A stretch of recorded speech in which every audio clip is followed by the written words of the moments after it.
Chennai super Kings అదరగొట్టింది. వరుస పరాజయాల అనంతరం గొప్పగా పుంజుకొని తిరిగి గెలుపుబాట పట్టింది. సొంత మైదానంలో చెపాక్ వేదికగా సన్రైజర్స్ హైదరాబాదుతో జరిగిన మ్యాచ్లో 78 పరుగుల తేడాతో ఘన విజయం సాధించింది. 10 పాయింట్లతో 6వ స్థానం నుంచి 3వ స్థానానికి ఎగబాకి ప్లేఆఫ్స్ అవకాశాలు మెరుగుపరుచుకుంది. ఈ మ్యాచ్లో మొదట బ్యాటింగ్ చేసిన సీఎస్కే నిర్ణీత 20 ఓవర్లలో 3 వికెట్లు కోల్పోయి 212 పరుగులు చేసింది.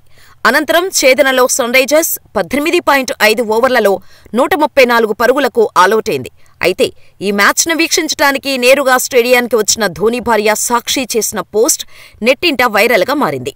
సీఎస్కే ఎస్ఆర్హెచ్ మ్యాచ్ కొనసాగుతున్న సమయంలో సాక్షి తన ఇన్స్టాగ్రామ్లో ఓ గుడ్ న్యూస్ పంచుకున్నారు. తాను అత్త కాబోతున్నట్టు శుభవార్తను చెప్పారు. అంతేగాక ఆ మ్యాచ్ను త్వరగా ముగించాలని రిక్వెస్ట్ చేశారు.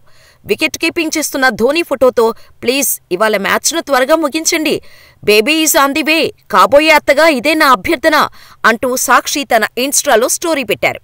అయితే తాను అత్త కాబోతున్నట్టు సాక్షి ఇలా ప్రపంచానికి భిన్నంగా తెలియచేశారు. దీంతో మామ కాబోతున్న ధోనీకి అభిమానులు శుభాకాంక్షలు చెబుతున్నారు. సోషల్ మీడియాకు ధోనీ దూరంగా ఉన్నప్పటికీ సాక్షి మాత్రం ఆసక్తికర పోస్టులతో ధోనీ అభిమానులను అలరిస్తూ ఉంటారు.